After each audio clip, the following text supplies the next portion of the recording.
Hello, this is Samantha, and welcome to Teachers Talk Radio. This is Teachers Talk Radio, and you are listening live. Today, we are going to be talking about teaching and learning overseas. I'm going to be interviewing physics teachers taught overseas and also speaking to some learners from Germany and Switzerland. So join in, text me, message me here at Teachers Talk Radio. Love to hear from you.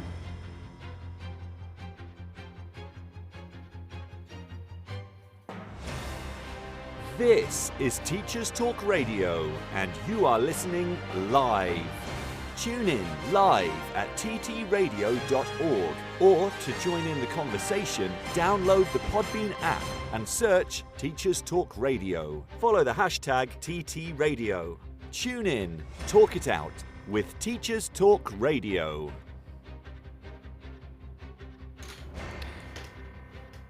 So welcome to the show. And as somebody who has taught abroad myself, I thought it'd be an interesting one this evening if we could discuss a little bit more about those who've chosen to leave our sunny shores and seek even sunnier shores overseas. Perhaps you yourself have been a teacher who's taught abroad, or maybe even as a student, you went and studied in a foreign country. And I think it brings up, particularly for me, for my own experience, some really fascinating understandings of what it's like to learn or to teach in a completely different culture, different approaches to teaching and learning. So if that's relevant to you, if you're interested in that, if you have experience of it, I'd really be interested to hear from you this evening. As I said earlier, we're going to be hearing from a physics teacher, Tom, who has taught overseas, not in just one country, but in 3 different countries. So we'll be listening to him. And I also chose to interview 2 students from my own school. I teach them both history. One of those students is from Germany, the other from Switzerland. And they both came over recently to the school I teach at to learn again. Completely different for them, very scary, I imagine. And I'm really interested to find out what it's like from their point of view to be a learner. I myself was a student at a school overseas, but as a university student. And I think even then, at the age of 19, 20, that was quite a sort of challenging experience, quite a daunting experience.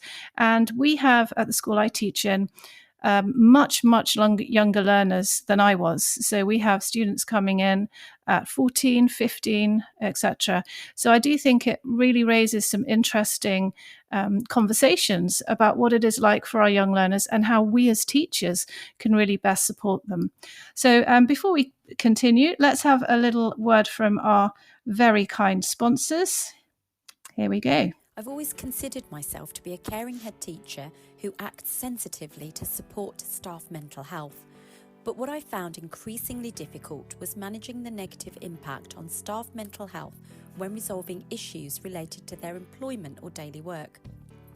Heartfelt Leadership has been developed by Teachwell Toolkit as a handbook to support head teachers to overcome the challenges of school improvement while supporting staff well-being.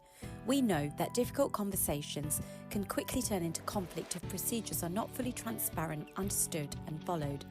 Our handbook takes you through step-by-step processes while maintaining mutual respect, avoiding conflict and finding solutions. At Bloomsbury Education, we're passionate about supporting teachers with high-quality professional development books from leading experts. Whether you're navigating your first crucial years as an early career teacher or a more experienced teacher looking to refresh your practice or take a step up into leadership, our award-winning books are here to help. We publish practical books to support teaching across primary and secondary, from the very best in research-led practice to trusted advice on inclusivity, behaviour and curriculum design. Visit the Bloomsbury Education website at bloomsbury.com/education to find out more and use code BLOOMTTR24 to save 20% on all education titles. Bloomsbury Education, books for every step of your teaching journey. So I'm joined by Tom now, who's a secondary school physics teacher, who's recently returned to teaching in the UK. after how many years teaching overseas? 8 years. 8 years teaching overseas. And I should say as well, we're in a physics classroom right now on a busy kind of Wednesday morning. So if you hear some background noises or even the bell ring, hopefully not the fire alarm, but we'll see, then that's what that is. So Tom, thank you for joining us on Teachers Talk Radio. Tell us a little bit more then of your experience of teaching overseas. I'm guessing like a kind of a CV summary, a quick rundown. Okay, so I started teaching overseas in my third year of teaching, so I did 2 years in the state sector in the UK. Went to Atlanta in the southeast of USA, and I was there for 4 years. And then went to Germany for 2 years, and then ended up in Amsterdam for the final 2 years, and then decided to try coming back home after that. Wow, so quite like a varied and quite long lasting as well. So you were in countries for a fair few number of years before moving on. What motivated you then to go abroad and try your hand at teaching overseas? So when I first went abroad, I must admit I didn't really know what to expect. I was in a relationship with another teacher, and she decided that she wanted to go to a job fair. So we signed up for a job fair with the Council of International Schools. And when I first went, I thought it was going to be like one of those university job fairs where you went to the student union, there was just a couple of tables and they gave you a leaflet, think about this. And what I didn't realise at the time was it was a 3-day event, and they interviewed you and offered you a job on the spot. So I went there with like a suit to look good in case I spoke to a school, and was offered jobs from all around the world.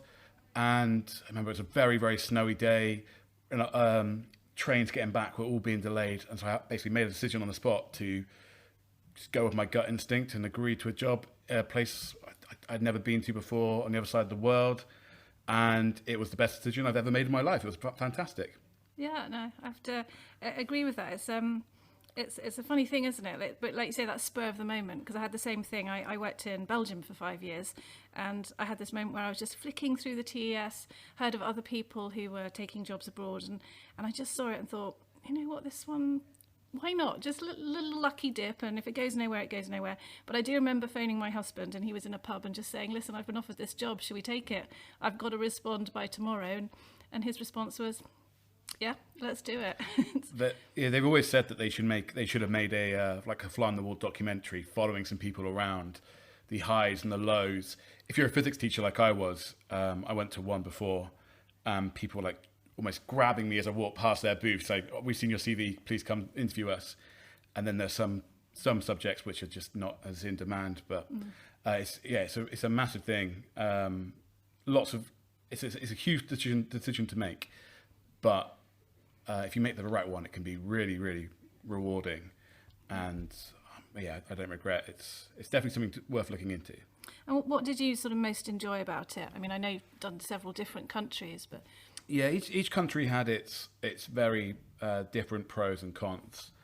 So I first went to the USA, and it was my first experience, and I was very, very lucky. So one of the best things about being at an international school is that lots of people will join at the same time as you, and they're in the same boat, that they've all made this plunge, so that they're kind of similar, like-minded, similar mindset to you. They take the plunge, and they all go to this place where they've never been before, and they don't know anybody. And so it's all like I got a second family when I first got there.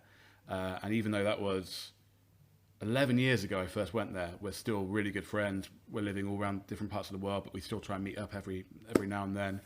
It was brilliant. And then getting to experience life in the USA, which is very different from education in the UK. So I got there and I became, because I was British, they said, well, you can coach the soccer team. And so became a varsity soccer coach, and all that entails like doing summer camps, things like that. But just seeing like the different kind of school spirit and things like that. Pep rallies, like proms and things like that. Just completely different experience that I wouldn't have had if I hadn't have decided to go there. And then Germany was completely different as well, but I learned a very different mindset to like the work-life balance from being in Germany. They have very much, when you're at work, you work very hard. Then when you go home, you don't. Like, that is your own time. And that was a really, really healthy way of working, and it's something I've tried to give to my students. When we're in lessons, we work very hard, but homework's going to be limited, and I try and do it myself as well. But the school doesn't always agree. But so in Germany, were you in a school that had similar hours to German schools? Because I understand they start very early and they finish by midday. So international schools tend to follow a British system. So even if they're not following the British curriculum, some do with the IGCSEs and IA levels, etc. But they tend to follow a British kind of timetable mindset with a lot of influence from the American system as well, because they're the two biggest wide-reaching education systems that are English language, and all the international schools tend to be predominantly English language international schools. So very similar to normal schools, maybe starting around 8:15, 8:20, finishing somewhere around 3ish. And it's interesting you said actually that sort of difference in the teaching approach, because I've always been fascinated by any American taught students that I've had in the classroom and how open they are and how at ease they are with themselves. And I'd love to know how the kind of American system encourages that. Did you pick any of that up when you were I think in Atlanta? it's just a cultural thing as much as anything. I think the British are quite more inward thinking. We reflect on the inside. We're a bit less prone to like share our feelings straight away. We don't want to make mistakes. Whereas the Americans, like I definitely learned. I got there, didn't give high fives, didn't give too much praise, but that's what they do. And quite exuberant sort of exactly. And at first it can be exhausting, and it's very very strange if you've come from a traditional British background. But it's something that you definitely can adapt to. And I found myself, I've been influenced by it. And recently I had a student who was like, thought I was taking the mick out of them for getting an answer right. I was like, no, I'm just genuinely being quite positive with you now. Yeah, like this is, you've made progress. So I think it's just a cultural thing. And you tend to find that if you've got a lot of students who've grown up with that culture, it spreads. So the breakdown in most of these international schools that I worked at least was about 50% international and 50% home country, or at least one parent from that home country. And so when you've got half your population who's coming in and just seeing things for the first time, but half of your student population, which is they're kind of used to their surroundings, it has a major influence on how that school goes. And I think there has been teachers before who they came from America, they were in the Netherlands, and they're like, well, how can we make these students less Dutch and more American? And you can't really, because they wanted to get a bit more school spirit, but it's just, I think it's in the DNA of the schools, and it's why it's interesting to go and see different schools from around the world, and then see, well, what can you take little bits? You can't recreate a school dynamic in another country because it just isn't going to happen. Yeah. But yeah, I think this idea of this international field, or internationalism, is something I really, really loved, because, like you say, you're exposed to so many different cultures and ways of thinking and ways of approaching, and I loved that about the school I taught at in Belgium. I remember I was asked to by the the administrative team to find out for the database what the home language was of a number of students. And in my tutor group, there were 2 students who could not identify their mother tongues. They said, we don't have one. And I said, well, you must. Surely, around the dining table, what's the language that you speak at home? And the response from both students was this: well, I speak French to my brother because we both went to a French-speaking kindergarten. Sometimes I speak English with him because we're both at an English-speaking school. I speak Spanish with my mum because she's South American, and I speak Dutch with my dad. Yeah. And that is the nature of their kind of experience around the dining table. This really international students. Well, I remember one of my favourite anecdotes is, so like I said, I coached the soccer team, and we were in the south of the USA, very affluent white Christian schools. A lot of them were Christian schools, and we used to say, the more they pray, the dirtier they play, because some of them were Christian in name only. But sometimes you would call over the captain who plays centre midfield and kind of quietly say, and it's like a change of tactic to them, and they would then go and shout to the defense in French, say to the wingers in Spanish, and then and like German to the, and it's, how do these kids store so many languages in their heads? It was so impressive. Yeah, absolutely brilliant. And like you said, every single nationality, international student has come from a different type of background with a different way of thinking. And I think if you combine that with the IB, which particularly in the MYP, the kind of year 11-year-old to 16-year-old so the middle years program. Years program, sorry, yes. 11 to 16-year-olds, where it's not about knowledge, that's about 25% of your grade would come from an exam. The rest is from exploring, answering questions, trying things out, investigations, project-based learning, that kind of thing. It just made for better education. It was just a really dynamic, really interesting classroom setting to be in. And it wasn't so based on exam results, which I think I'm trying to think of the word, it can just stop learning from happening sometimes. Yeah, it can stop some of that creativity and that risk-taking. Correct, yeah. I agree with you. And this is just, I mean, we're just talking about in the classroom, but then there's the whole experience of actually living in a foreign country, the day-to-day experience of that. I mean, did you have sort of high points of that? Did you enjoy living? Yes, different so cities? Amsterdam, fantastic city to live in. I can imagine. I was there during COVID, it's one of the reasons I came back, but just getting on a bike and cycling everywhere, and then you'd see, again, we're talking about schools, the school, for students, for the parents, for the teachers, they come, and that's their social hub, that's their reason for getting up in the morning sometimes. And so you see these kids who come and they don't know much about it, and then they just join these gangs of their friends cycling around Amsterdam, having fun, playing hockey, because that's what everyone does over there, and just doing these things. And you see them experience new cultures, you go and experience new cultures. So I went across the school in Germany. From me, there was a Bundesliga football team. So for 200 something euros, I bought a season ticket and went with a load of people, learned my German from like talking about games afterwards. Really went to NBA games, threw myself into American culture, worked to summer camps, basically lived the American dream for a bit.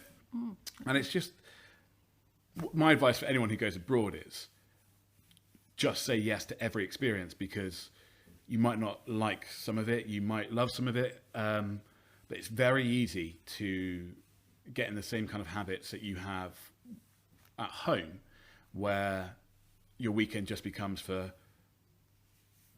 pottering around the house, catching up on sleep, catching up on marking. But actually you're on the other side of the world, and you've got the chance to experience things that you wouldn't experience anywhere else. Yeah, no, I completely agree with that, because I think it is quite tough, you know, if you've had a busy week teaching and you do so, and then you're kind of got the busyness of having to adapt to a foreign city or a foreign town, and sometimes you do just want to sort of hide away a bit. But I think the importance of teaching overseas is just to remind yourself, wow, what an experience. And I remember friends coming over to visit, and one of my friends said something, we'd taken them to a kind of a festival in the town, like a market, and then to this lovely kind of hidden secret cafe that was set up in our town. And she just said, oh my goodness, you live on holiday. And I thought, yeah, I should really sort of appreciate this much more and not get bogged down to the everydayness of it. Again, people said that to me before when they came to visit, particularly somewhere like Amsterdam or somewhere. And you're like, yeah, but I'm also at work 5 days a week. I've also got reports to write. I'm not on holiday every day, but one day on the weekend, you do need to make sure that you go and experience the most of it. Even if like, when I did live in Atlanta, most apartments had pools, and you're like, I will make sure I go down there at some point. I will go and experience the beautiful weather, not just sit in the air conditioning and mark some lab reports. But this is the thing as well. I mean, for all the kind of adventureness of it and the specialness of teaching abroad, there are the challenges, and probably more felt so than teaching in British schools when you're kind of comfortable at home. Yeah. What for you sort of stood out some of the challenges that you think any teacher considering teaching abroad should be aware of? That's a good question. There's a couple that I'd say. So one of them would be the distance. Mm-hmm. Depending on where you are, when things are going great, you could be anywhere in the world. It doesn't really matter. But when things are going wrong and your support network is on the other side of the Atlantic or something, that can be very difficult. And then when things can go wrong back home, and so for example, a parent of mine was going through cancer treatment and had, this is my second year abroad, and got double pneumonia, and I got the phone call of, you need to come home now. She might not be here after the weekend. Absolutely fine, but now, by the way, like, could not be healthier. Like 10 years later, fit as an ox. But having that phone call, and then suddenly having to book a last-minute flight, which cost me $3,000, and not knowing if I was going to get back in time, the distance felt greater after that than it ever had done before. I still really enjoyed my time after that. I was still there for another almost 3 years. And again, it definitely helped that they got better. But the distance is a huge thing, I would say. Yeah, I'd agree with that. Another one is, it's a very transient life. So even if you are settled somewhere, the friends that you are making, the things that make that place special for you, are always coming and going. So when you sign up through most of these ways that you can get, for example, research associates or Council of International Schools, most of the time, if you sign your initial contract, you are saying that you're going to be there for 2 years. That commitment is so that they'll pay, it's worth them to pay your flights out there, your relocation allowances and things like that. So they're looking for at least a 2-year commitment. So you could be there and you'd be like, oh, okay, I want to stay here for like 3-4 years. But your best mate that you've made on orientation might decide that, actually, I want to see what life is like in Hong Kong, and goes to the other side of the world. And then suddenly your social bubble has popped. Yeah. And it's not quite the same. So it's not like living at home when you've got your mates from school who are all kind of in the same area, or a train ride away. Suddenly the people that made your life worth living, well, that's a bit dramatic, but like that made it that much better, are suddenly not there anymore. So that's definitely something that it can change very much year on year. I was at one school where the pupil turnover, you might lose a third of your class every year, and so the dynamics change very, very quickly. Yeah, I definitely agree with that. And like you say, because you become very dependent on the school, not just for the job, but also the social situation, and it's also very much a source of help as well, I found, for sort of settling in. I think one of the challenges I found, me and my husband found particularly difficult, was that when you arrive in this new country, settling into daily life. And I remember sort of, just getting a phone line installed or signing up to broadband, and having to like scroll through Dutch documents with Google Translator on the phone. Yes. It's quite exhausting. It's when you find that actually that bill, that letter that you thought, you've translated the first paragraph, you've got the idea of it, and then suddenly at the end it tells you that you owe them some money and you've ignored it. And exactly. Sometimes that's where schools can become useful. You take it in and a native reader says, oh yeah, you shouldn't ignore this, or absolutely this is. And again, the school can be a massive support network, and if you're a good supportive school, it makes that transition very easy. But yes, like when I moved to Germany, things are done well, but not always the most efficient ways, and there's a lot of bureaucracy to get through. And if you're trying to do that in another language, it can be quite difficult. But most of the time there'll be people there to help you. So you talked about sort of some of the challenges then. So what for you was the reason for coming back to the UK? So I think something that changed my life quite a lot was COVID. Yeah. So I just got to Amsterdam and was starting to settle in quite nicely. And then COVID hit, and the rules were quite strict. And I explained this to someone the other day, that as someone who's an immigrant, an expat on a certain type of visas, you're never quite sure about if you get caught doing something that's not what you should be doing, can your visa be taken away? So I took the quarantine rules, the isolations, quite seriously, and so just at that point, I hadn't built up at this school that I was at. It was a nice school, but I hadn't built up that same support network, so I felt a bit isolated. And I realised that everybody that I was having my Zoom conversations with were either my friends from previous international schools, who are all around the world, or they were all from a very similar postcode in England. And so I thought, well, maybe I'll come back. But I'd always thought I wanted to come back because, like I said, it's very transient nature living in the international school circuit. And sometimes people can get trapped in it, and they'll do 2 years there, 3 years there, and they basically move around until they've just got a couple of suitcases full of belongings. Yeah. But they don't have, they've never stayed anywhere long enough to put down roots, because that's quite, the allure of always being able to go to the next adventure is quite strong. And putting yourself away from that, I think you need quite a lot of strength to do that. And I was at the stage in my life where I wanted to see more of my family. I wanted to perhaps get in a relationship, which I now am in. But trying to date when you are an expat is quite difficult. You're either hoping that the new arrivals in your school has someone who's a good match for you, or that you meet someone local. Yeah. Or I remember trying to date in Amsterdam, and the first question they would ask you on a date was, so how long have you been here and how long are you staying for? And that puts a lot of pressure on a relationship. Basically, are you going to be enough to make me stay, or when you leave, am I going to want to go with you? It's quite difficult. Yeah. And so I just saw so many people who hadn't made that step and had carried on and were close to retirement, and they didn't have anywhere to live. It's like, well, where am I going to retire now? Because I've spent the last 20, 30 years jumping from country to country. And it's surprising how many people, what I didn't realise when I started teaching abroad was just what a community of kind of international nomads there are, sort of, career nomads. So you're teaching with people who taught in Malaysia for 6 years, and then they taught in, Brazil for 2 years. Like you say, they've just been all over the world. Yeah.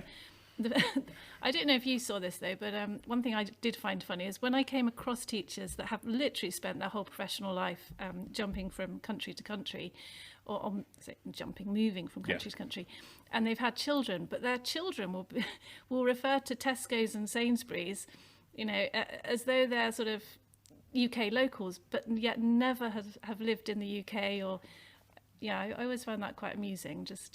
Well, Nando's was a massive thing when I was abroad. No one had been there. They didn't know what it was, but everyone knew the reference.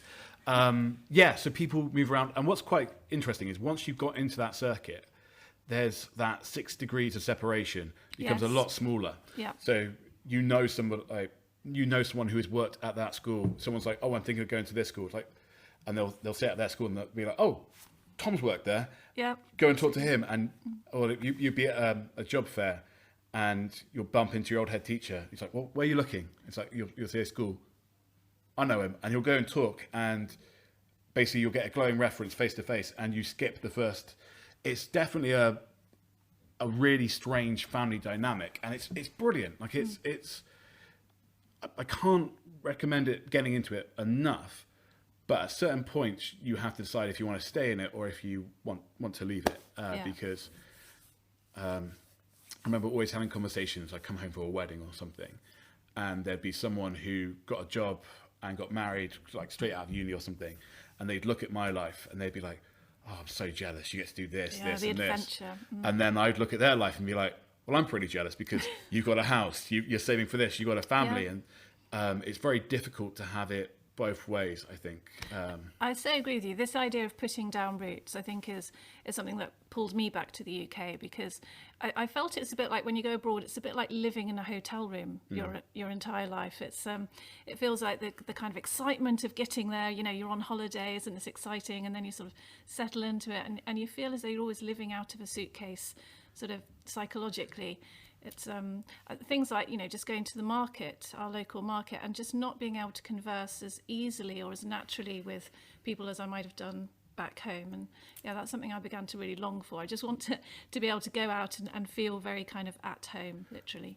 I miss the British sense of humour. And I said that just being able to converse, like if someone stops you on the street going like, oh, I'm really sorry. Like, I have the German of I have the German of a 4-year-old. So I can understand what you're saying, but I can't respond. Exactly. Yeah, it was. I definitely felt like a bit of a. It's different if you're an English-speaking country. So living in the USA was different. The Netherlands, somewhat different because they're so fluent and so much happens in English, particularly in Amsterdam. But living in a small kind of German town, even though the general English of most German people is pretty good, just never quite feeling at ease, being nervous when you had to go up and ask for something that was quite unusual. So there's a place called the Burgeramt, which is kind of like a town hall where if you want to leave, you have to go and deregister. Right. And the people behind the desk, or if you want to get like a background check, like I've been in this country for this long and I've not done any crimes. I had to do that in German. And so walking to that place or getting the train to that place, just kind of scripting what I was going to say, not having to do that anymore was quite. But at the same time, it's a fantastic learning experience. Oh, Isn't fantastic! It really sort of pushes you out your challenges. I mean, sort of to round up, I guess, would you recommend teaching abroad? Oh, 100%. And it's something that I might do in the future, depending on what happens. I think it's a great experience. Depending on where you go, financially, it can be quite advantageous. Yeah, that's very true. Although you also have to watch out for pensions as well, I think. Pensions is a massive thing. Yeah. Another reason that I came back, just having a couple of years of pension here, pension there, I was like, so saving, I definitely saved a bit of the extra money that I've made and put that into a pension account. It's definitely worth doing if you are kind of younger and you don't have responsibilities yet. I would say 100% go and do it. If I know a couple of teachers who kind of it set them up for their retirement. They left teaching. They did the last couple of years in international school, somewhere hot and sunny, and never looked back. It's a great for seeing what other types of education there are. It made me a better teacher, going and doing not just teaching to exams, teaching a different kind of strategy, different mindset was really useful. And then I'm trying to think what. It's something I would definitely do, but look into it. So there's the Council of International Schools when I first went was a really good resource. Search Associates, there's a slight fee involved, I think, but they really look after you. TES is somewhere you can go, but you don't get that support. You don't get a guide to talk to you about if they can advise you what type of school might be good for you. So yeah, definitely something I would recommend. Yeah. But it's not for everybody. Absolutely. Like it's what you want out of life ultimately. If you are happy where you are and you don't think you'd like to put yourself out your comfort zone, I would not recommend it, because you're signing yourself up for 2 years, and it can be quite a difficult 2 years. And I moved to Germany, and I knew within the first month I was not going to stay beyond my 2-year contract, but I decided that I was going to make sure I got every single experience I could out of that 2 years, and then moved on. Yeah, I'd agree, because that's the nature of this, isn't it? It's a learning experience. We're all students. Exactly. Tom, thank you very much for joining us on Teachers Talk Radio today. I've really enjoyed listening to you. Well, thank you for having me. Bye-bye. And now we're going to listen to this week's news here on Teachers Talk Radio. Reading Solutions UK. Are you looking for best practices and innovative strategies to foster confident, lifelong readers?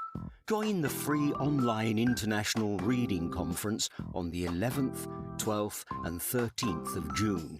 Hear from speakers like TV personality and education expert Basit Siddiqui, beloved children's author Michael Rosen, fluency expert Tim Rosinski, EEF specialist Chloe Butlin, the National Literacy Trust's Irene Picton, and a range of experienced practitioners, including MAT leaders, deputy heads, heads of English, high-level teaching assistants, and school librarians. Through the 3-day conference, speakers will explore a range of topics at the forefront of the current educational landscape, with sessions relevant for all educators and key stages. Visit reading solutions at readingsolutionsuk.co.uk for more information and to sign up for this free conference. This is Teachers Talk Radio, and this is Teachers Talk Radio News.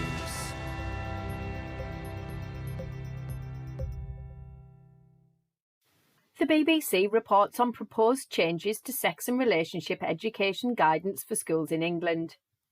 According to the report on the news website, government sources have told the BBC about the plans, which include banning sex education for under 9s, as well as additional guidance for teaching about gender identity. Prime Minister Rishi Sunak said the new guidance would ensure children were not exposed to disturbing content. Teachers have responded with concerns that some of the guidance appears contradictory and say there is no evidence of a widespread problem with current guidance.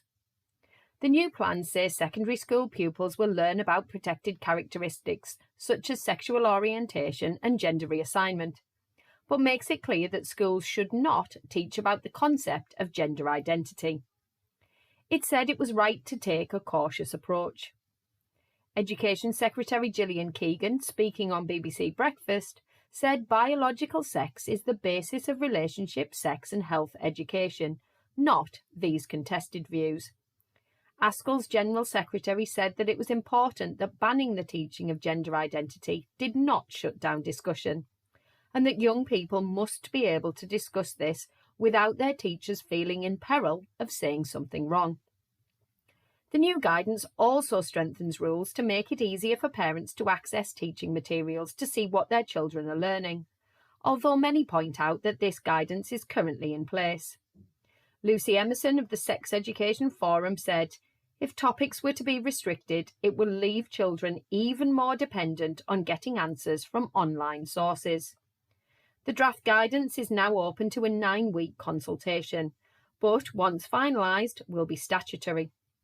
An outline of the proposed new age restrictions can be found on the BBC News website and the consultation on the Department for Education website. In the United States, pro-Palestinian protests at colleges and universities have made the news again, as some graduates from Duke University in North Carolina staged a walkout. The protest came just prior to a speech by veteran comedian Jerry Seinfeld, who was due to receive an honorary degree. Mr. Seinfeld has been a vocal supporter of Israel since the 7th of October attacks by Hamas. Some students stayed to hear the speech, but videos posted on social media also showed some booing and chanting slogans in support of Palestine. Whilst the ceremony at Duke went ahead, plans at other universities, including Columbia and the University of Southern California, have cancelled or restructured their main graduation ceremonies to avoid further complications. The Daily Mirror features comments from Strictly Judge Shirley Ballas about free school meals. She focuses on her own experiences of being raised by a single mother and says she understands what increasing numbers of British children living in poverty are going through. She recalls looking forward to her free school meal, referring to it as a nice lunch every day. At 63, Ms. Ballas is hoping to use her experiences to highlight the issue of poverty by being part of an ITV documentary called Kids in Poverty. According to the Mirror, 4.3 million children in Britain get their only meal a day at school. 30% of UK children are living below the poverty line, with 1 million classed as being in extreme poverty. Figures from the Joseph Rowntree Foundation say that the share of children living in absolute poverty has increased by 148% since 2017. And is at its highest level for 30 years. The documentary can be seen on demand, and full details of the article from the Mirror are on its website. Finally, students at Lancaster University have voted for all food served on campus to be plant-based, according to BBC Radio Lancashire. The Students' Union is supporting the gradual transition to 100% vegan menus, with a target of 50% by 2025 and 100% by 2027. A campaigner told the BBC that Lancaster University has a goal of net zero by 2035 and that implementing a plant-based catering system aligns with this goal. The Countryside Alliance said too few students had been involved in the decision, with 18 of the 19 delegates on the Students' Union Council, who do represent 13,000 students, voting to support the motion. But the Countryside Alliance called it an attack on freedom of choice and said the decision should have been put to a wider student vote. Universities including Stirling, Warwick and Newcastle have also voted to go plant-based, although Edinburgh rejected the plan. The votes have been organised following Animal Rising's Plant-Based Universities campaign. This has been your Teachers Talk Radio News with Jo Fox. Thank you, Jo. And so, hello, everyone. You are listening to Samantha here on Teachers Talk Radio. And tonight I am discussing teaching abroad, teaching and learning abroad, in fact. One of my most favourite aspects of teaching abroad, I have to say, was the diversity of students. I really enjoyed teaching so many different students from so many different countries and cultures across the world. And as a result, it really helped develop and shape my own teaching. I began to realise the sort of importance of, for example, inclusive language, avoiding idioms, UK cultural signposts, such as little things like, not mentioning pounds, but rather euros. I was in a European country. And the value of dual coding. We talk a lot about that, but it takes on so much more importance, I think, and significance when you are dealing with learners whose native language is not English. And also just understanding different mindsets better and different sort of cultural values a lot more. So I really enjoyed my teaching experience over there, and I absolutely would recommend it. It made me, I think, so much more appreciative as teaching as this shared experience between the teacher and learner. And I know that might seem a little kind of obvious, but I think teaching or learning my teaching craft in the British system, I have to say, I've felt coming away from it and seeing it from the outside that the British system seems to be much more deferential. And what I really loved about my experience abroad was this idea of teaching and learning, as I say, this shared experience, this kind of community of learning. And it's something I've tried to bring back with me to my classes in the UK. Not sure I'm doing a great job all the time, but that's definitely the kind of spirit of teaching and learning that I'm trying to sort of carry with me as a result of that experience. And talking of students and relationships in the classroom, I'm now going to introduce you to two of my students. They are, we just got a little news item trying to get in there. Down, boy, down. But I'm going to introduce you now to two of my students who are in year 13. They're currently studying for the IB. And I just asked them to tell me a little bit more about what it is like from their point of view when you're coming into the UK as somebody who's it's not, English is not your native tongue, and all of the kind of things that carries with it when you're coming into a different educational cultural context. So let's hear from Rosalie and Coco. So I'm here with Rosalie and Coco, who are both year 13 students. Rosalie, where are you from? I'm from Berlin, Germany. And Coco? I'm from Switzerland, Zurich. Brilliant. And you've both been here for a couple of years. I believe you came here to do GCSEs, yes, and then now doing the IB in your school. What made you want to come and study in the UK? Well, in my school and at home, it didn't really work out. And my parents really wanted me to have like a school diploma and not to like... So I'm here with Rosalie and Coco, who are both... At Bloomsbury Education. So I'm here with Rosalie and Coco, who are both year 13 students. Rosalie, where are you from? I'm from Berlin, Germany. And Coco? I'm from Switzerland, Zurich. Brilliant. And you've both been here for a couple of years. I believe you came here to do GCSEs, yes, and then now doing the IB in your school. What made you want to come and study in the UK? Well, in my school and at home, it didn't really work out. And my parents really wanted me to have like a school diploma and not to like do an apprenticeship. So I thought, oh yeah, maybe school in Switzerland is not for me. Maybe I need a different school system. And then I thought, oh, let's do studying abroad. And then I found the school, and then it fit perfectly. Excellent. And Rosalie, for you? I think for me it was that my school at home was not really working, and I didn't really enjoy lessons. So it was kind of the idea of maybe wanting to try private school, but because in Germany there's less of a private school culture, we kind of switched to the UK where it's more kind of common to go to private school. And so coming to the UK to study, is that quite common in Germany and Switzerland? Were you aware that this was, I mean, you're obviously aware it was an option for you. Is it something that you knew other students were doing, or? I would say in Switzerland it's not that common. But I know that friends of my mom did that, and then I got inspired. Okay, and I think in Germany there's a bigger culture of doing like a exchange year. So like sometimes people would go to boarding schools in England for a year, but not really to like do like consecutive years of education.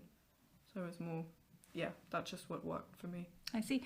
And when you arrived here, you said that you came for a different experience. Did you notice anything particularly different about the way that you're being taught in the UK as opposed to Germany and Switzerland? Definitely. Tell me more. Well, at home, like the teachers were like more like talking down to you. They were like not your enemy, but like they were not really trying to like let you pass, or like, I don't know. It was really difficult, and like I didn't really get along with my teachers. In comparison to here, like the relationship with my teachers is different. They're like, it's more of a friendship than rather than a teacher-student relationship, and I think that's more, I don't know, it's more relaxing. I enjoy learning more, and I think when I'm sitting in the lesson, I'm like more interested because I get along with my teacher. Yeah. So because we should say that you're in year 13, you're about to leave year 13, so obviously you've had that experience of the sixth form relationship where sort of semi-adults. You're also here for GCSE. Did you see a similar relationship at GCSE, or? I think in GCSE the teachers were a bit more strict, but still, it was still more like relaxing and like more entertaining, I would say. Okay, and for you, Rosalie?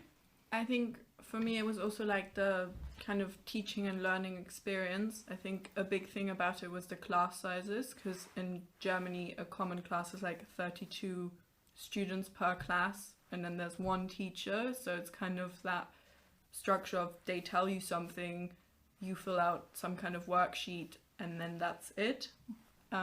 Whereas here I feel like there was also a lot of variety in the way you learn, and like because of that, I remembered everything better. Like I got very invested and kind of actually remembered what I had learned in class, whereas at my old school, I learned it for a test, and then after that, I would never remember it again. So I think that's definitely, and the kind of aspect of the teachers always wanting their students to improve and always giving feedback of like what went well and even better if, which at my old school you would do an exam and you'd get a grade and that was it. Like there was no kind of how to improve what went well, like there was no kind of constructive feedback. Okay, so no kind of follow-on conversation about overall and I progress. feel like the teachers here are like more invested in like how you learn better. Like you can tell them, oh, like this, I'm more of a visual learner or like a more listening learner, and like they really like respect this and like try to like make the lessons as like good and like learning as possible. I see. And so obviously to come from Germany and to Switzerland to a school here, you have to be away from home. So I understand you're both in a boarding house, which is on school site, and you have a house master or mistress. And so tell me a bit more about that. I mean, so I imagine it's quite hard to leave family and friends behind, come to a completely new country, different language, different teaching approaches, as we just heard, and then at the end of the day, you're not going back home. You're going back to a boarding house with other teachers. How did that feel? How's that experience been for you? I would say at first it was quite scary to go alone in a different country where I know anyone, but it was really easy to find friends because like you are with them 24/7, and then I feel like my friends have become my family. Like I'm in a really like safe space, and like I feel so like good when I'm with my friends and like around the people.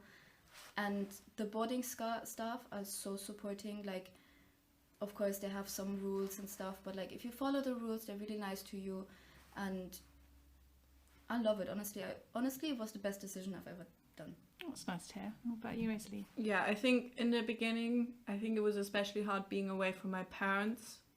Just especially when I was like ill or something wasn't like going so well, or I wasn't feeling too good, and then you didn't have that like comfort of your parents who would sit down with you and like talk it through, and then it would be all better.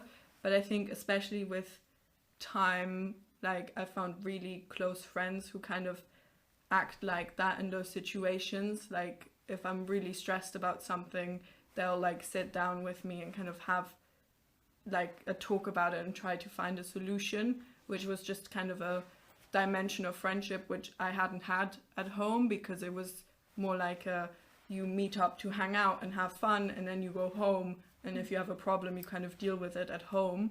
And it kind of just gave so much more value to a friendship, because you see each other truly at like the highs and lows. And also just the fact that you're always together, like whenever, like I never get lonely, because in the evenings if I'm like bored or a bit lonely, I can just go to somebody's room or to the next person's room, and they're always up for a chat or just spending some time together. Those friendships are really important. I remember that from being your age as well. And so finally, just to round off, you're both sort of leaving school now, and are you intending to stay in the UK? What's this experience given you in terms of your sort of next steps? I'm doing a gap year first, because I don't really know what I want to study or where to study. But I think after being in the UK and getting more comfortable with speaking English, I'm definitely considering studying abroad. Maybe not in the UK, but I don't really know. But it's sort of opened your horizons, this yes, experience. exactly. Yeah, that's good to hear. Yeah, I mean, I don't think I will want to stay in the UK, because it's just, I feel like that's kind of like boarding school has been like my UK experience, and I'd want to either like study somewhere else or maybe also back in Germany. But I think I definitely agree that English has become much more comfortable, and also sometimes I feel like I have so much more knowledge in English than in German now, because I've learned so much and I don't know how to properly express it in German. But I also think it's kind of taught me a lot about what kind of place and community I'm looking for uni, and also kind of just opened my horizon towards like also different cultures, and kind of that it could be interesting to immerse myself in a different place to home. You know what? I think I'm actually considering studying in English after doing for your degree. Interesting. Because I don't know, of course I speak German really well, but I think I can like write better in English now than I've ever had in German. Which That's interesting. Yeah, me too. And I sometimes say that I feel so much more intelligent in English than in German now. Because it's just, I don't know, because I've learned so much, and also just like words and expressions, and kind of just from teaching, because I feel like it's on a much more personal basis, it then makes kind of you learning more phrases or more about the world or chemistry just more like casual, which then just makes it more become a part of you, rather than a very formal thing where you're taught something, you need to remember it and learn it for exams, and then it kind of goes away from your personality again. So there's a kind of wider learning process going on. Yeah. Well, thank you both very much. It's been great to talk to you, and have a wonderful summer, because this is it now, isn't it? Before gap years, and hope the exams went well. So thank you very much, girls, for talking to me today. Thank you. Do you remember being that age? I do. All that excitement of the new horizons. So that brings me to the end of my session today, talking with others about teaching and learning abroad. But it's not the end of the show, because we now have what is becoming a bit of a regular feature, and that is our easing into this weekend with a guided meditation from Jason, who is now becoming our resident hypnotherapist. So just before we listen to Jason, we're going to hear a quick note from our sponsors. And I wish you all a very pleasant Saturday evening. I've always considered myself to be a caring head teacher who acts sensitively to support staff mental health. But what I found increasingly difficult was managing the negative impact on staff mental health when resolving issues related to their employment or daily work. Heartfelt Leadership has been developed by Teachwell Toolkit as a handbook to support head teachers to overcome the challenges of school improvement while supporting staff well-being. We know that difficult conversations can quickly turn into conflict if procedures are not fully transparent, understood and followed. Our handbook takes you through step-by-step processes while maintaining mutual respect, avoiding conflict and finding solutions. At Bloomsbury Education, we're passionate about supporting teachers with high-quality professional development books from leading experts. Whether you're navigating your first crucial years as an early career teacher or a more experienced teacher looking to refresh your practice or take a step up into leadership, our award-winning books are here to help. We publish practical books to support teaching across primary and secondary, from the very best in research-led practice to trusted advice on inclusivity, behaviour and curriculum design. Visit the Bloomsbury Education website at bloomsbury.com/education to find out more and use code BLOOMTTR24 to save 20% on all education titles. Bloomsbury Education, books for every step of your teaching journey.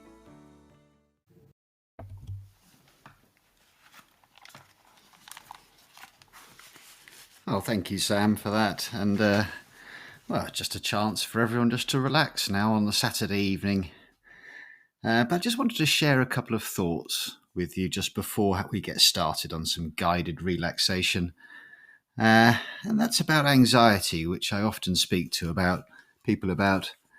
And one thing in particular is that I always find that anxiety is often created by negative thinking. So it's not often the events in our lives that create the anxiety, but our thoughts surrounding the events. That's no good. It's echoing. So just one thing I'm always doing with people is just getting them to try and not negatively introspect about the past or negatively forecast what's happening in the future, but to use their imagination in a more positive way, using their imagination to picture how exactly they want things to be, not picturing how they don't want them to be, but looking at things in a more positive way, something I'm sure that most of you teachers out there will all do with your students, just getting them to picture exactly how they want things to be going forward and how they want things to be during their exams. So the first part of this will just be a little bit of reflection over the past day or so, just thinking of some of the good things that have happened,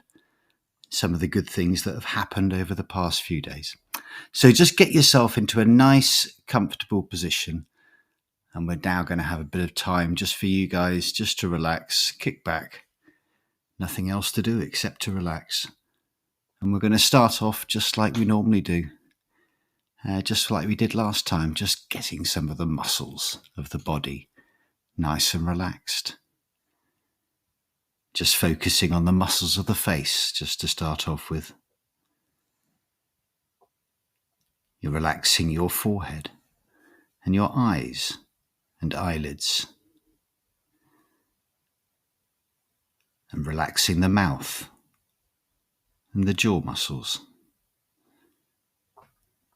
Getting that lovely feeling of just feeling the skin just settling and smoothing out. Unclenching your teeth and relaxing the tongue. We often forget just to relax the muscles of the face, unclench the teeth. And it's something we can do whenever we want to feel mentally relaxed.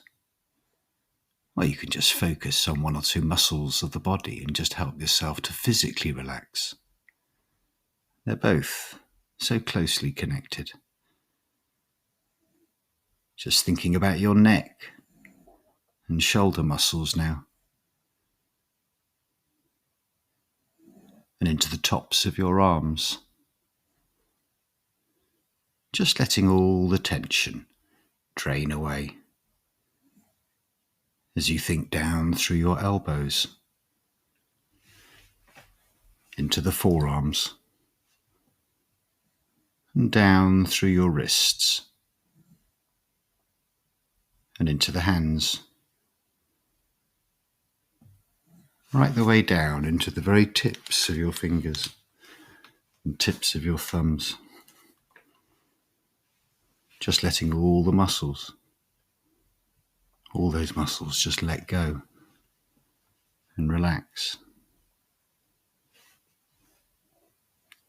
Now just focusing on your breathing. Breathing nice and steadily as you start to relax more and more. Just letting all the tension just drain away as you think down to your stomach muscles. You can relax them too. And now your back. Just focusing on those long muscles either side of the spine. And your waist. And your main thigh muscles. As you think down through the knees and through the shins and calves. Just allowing all those areas to relax and let go as you think down through your ankles, through your feet, into the very tips of your toes. All the muscles of your body just feeling beautifully relaxed and so very comfortable.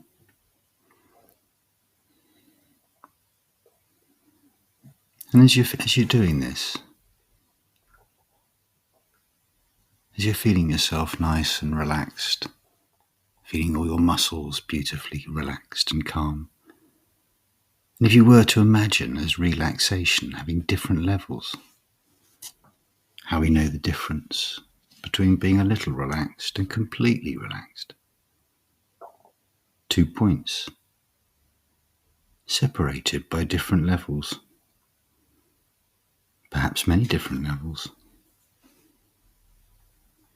You might begin to notice just by being curious.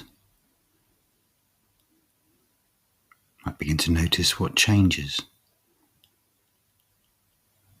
what stays the same as you slip down through these levels.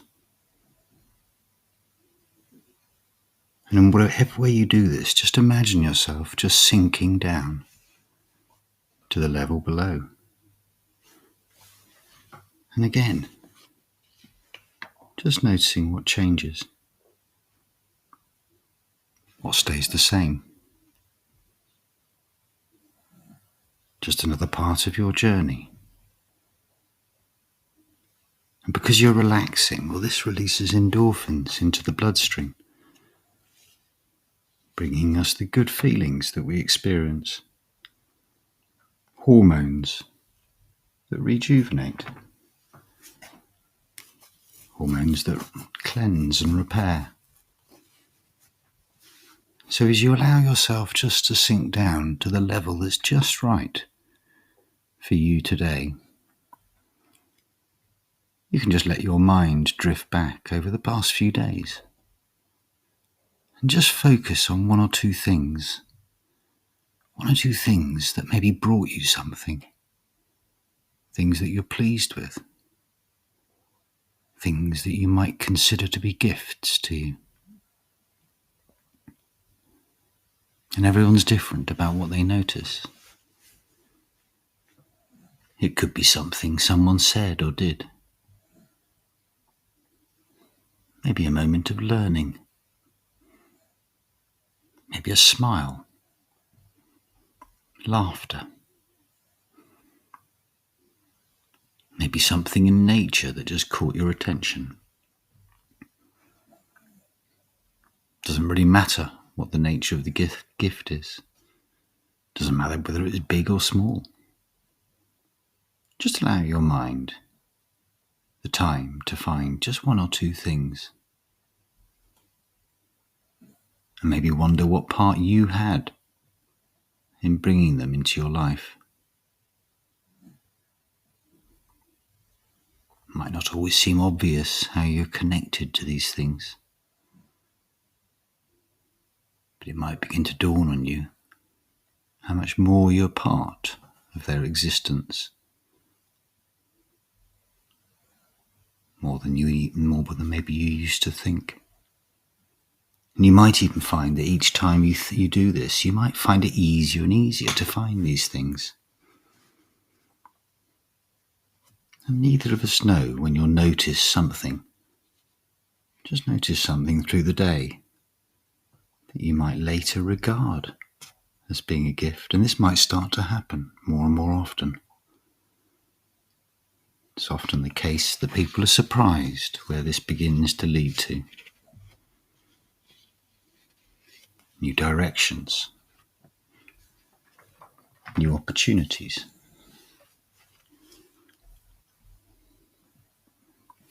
Now, in a moment, I'm just going to ask you to imagine certain things. It doesn't matter if you can't imagine everything. You might find that your mind just drifts and wanders a little bit. My voice might fade into the background, but that doesn't matter. I want you to imagine that you're standing on the very top of a beautiful green hill, maybe on a tropical island, and you can feel the warmth of the sun on your head and shoulders, and it's not too warm. It's just nice and comfortable. And you can see the long grasses around you just moving slightly in the gentlest of breezes. And when you look down the hill, well, you can see a narrow, winding path that disappears into a small forest. And beyond the forest, well, you can see the ocean. Sunlight from the clearest of blue skies just glancing off the tops of the waves in the bay. And the whole ocean just seems to shimmer and sparkle. You begin to move lazily and easily down the path. The ferns and grasses just brushing gently against your legs. And you can catch the faint smell of salt just borne in on the breeze. You marvel at the deep sense of calmness and tranquility that sweeps over you as you move on down and down towards the forest, moving so easily, so effortlessly, almost feeling as though you're floating on air. And in no time at all, you just find yourself drifting through the trees,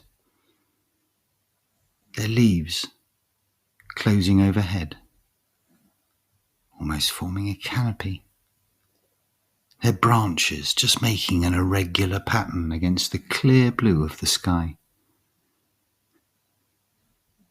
It's pleasantly cool in the forest. Gentle sound of birds singing. The scent of the trees and the undergrowth just seems to relax you still further as you move easily down into the inviting depths, becoming lazier and lazier with each step you take. You follow the winding path down and down towards the beach that you know is in front of you, weaving through the trees and brushing aside the occasional piece of foliage, until quite suddenly You feel the warmth of the sun on your head and shoulders. And you find yourself on this beautiful deserted beach. A golden shoreline, sweeping away in a gentle curve in front of you to a distant point where the trees seem to come right down to the shoreline, their branches almost seeming to overhang the ocean itself. And you can feel the sand warm between your toes as you stroll across the broad beach to the water's edge, the sand becoming a more darker, more golden colour. And you enjoy the feelings, the change in the feelings of the sand beneath your feet, the coolness as you approach the water. And you can see there's a lazy trail of footprints in the sand behind you. Every so often, a larger than usual wave just sends water foaming around your feet. And as the water recedes, you notice how the sand is washed away, leaving tiny coloured pebbles, glinting like jewels in the sun. The smell of the ocean, the sunlight on the waves, the sound of the water over the sand. All of these things just seem to create a sense of timelessness. And you find yourself a comfortable position on the beach and just sit down and gaze out across the rolling depths to the horizon, just trickling warm golden sand through your fingers. There's a faint haze, makes it difficult for you to see exactly where the sky stops and the ocean starts. And as you try to work this out, you notice a small white cloud just appearing from somewhere on the horizon. It moves towards the island quite quickly, growing larger as it approaches until it's immediately overhead, the largest, fluffiest, whitest cloud you can possibly imagine. And you somehow know, just by instinct, that you can just let all your worries, all your fears, all your cares, all your anxieties just drift up towards this large white cloud. You can actually see them drifting away from you in a long, slow spiral, just spiraling away from you towards this large white cloud. And the cloud absorbs all your worries into itself, swallowing up all your fears, swallowing up all your anxieties, and just becoming steadily darker. Darker and darker until just as it reaches its darkest, just as the last part of that spiral of your worries and cares just disappears inside it, the sun bursts through, dispelling every one of your worries, every one of your fears and anxieties to the edges of the horizon, leaving you feeling totally relaxed, perfectly at ease, without a single care in the world. And now that all your troubles and cares have just floated away from you, you settle yourself down into a comfortable position and just drift off into a deep and relaxing sleep. And while you sleep, you have a dream. You dream that you're walking down a long corridor. stretching away from you in a long, gentle curve. So long that you can't actually see the end of it. But you know that this corridor is in the very depths of your subconscious, in the part of your mind that knows just what to do and exactly how to do it. And as you begin to move along the corridor, just as you move more and more, becoming more and more relaxed, you realize that time and space are beginning to lose their meaning. And slowly the walls of the corridor just seem to dissolve, leaving you in a large room. And the room is full of a gentle golden light. A gentle golden light that relaxes you still further. And you suddenly realize, with a surge of inspiration and pleasure, that what you once saw as limits, well, they're really just stepping stones. Stepping stones to greater and greater success. It suddenly dawns on you with a surge of joy and anticipation that what once seemed to you to be the limits of your personality, of your skills, of your abilities are nothing more than stepping stones to greater success. One wall of this room is like a huge television screen with words and images flashing across it, too fast for you to see. And you realize that this is information being transmitted to different parts of your mind, and you use your mind to will it to stop. And as you do so, the screen clears, and the word ready appears in large letters. And the way the mind works is governed by strict laws, for whenever you allow your conscious mind to become focused on your problems, you drag your problems into the future with you. Negative thought patterns just provide the energy that feed these problems. So just relax and switch it round and focus on your thoughts on how you want things to be rather than how you don't want them to be. Imagine and picture exactly how you want things to be. And withdraw all your thoughts from the problems so that you attract the solutions. Focusing on good things, focusing on the positive things. Now, each and everything you do better than you've ever done before.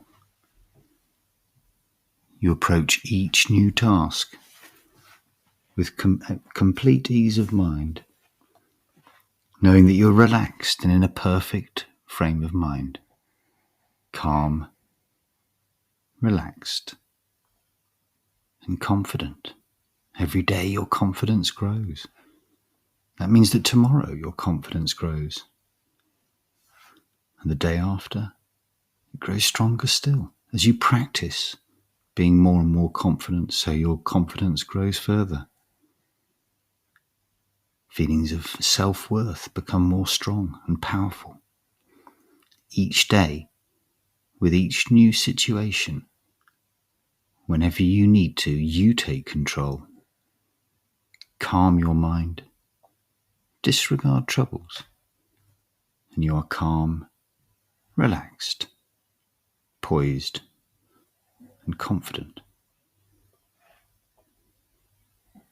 Now you go forward with a new and determined optimism, armed with knowledge and understanding of the person you are, unique and special, confident in your abilities to be true to the values that really are important, and to recognise what is false. Yesterday is gone, and with it gone all the influences that could make it different. Tomorrow, well, that's just a myth that we can colour with our own imagination. But today, this very moment, well, this moment, all is real. And for this moment we live, and then, well, that too is gone. Either seized upon and enjoyed, or wasted. And you can choose which reality is yours.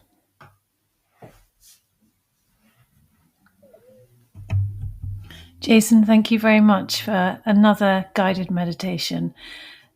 Have a good weekend, teachers.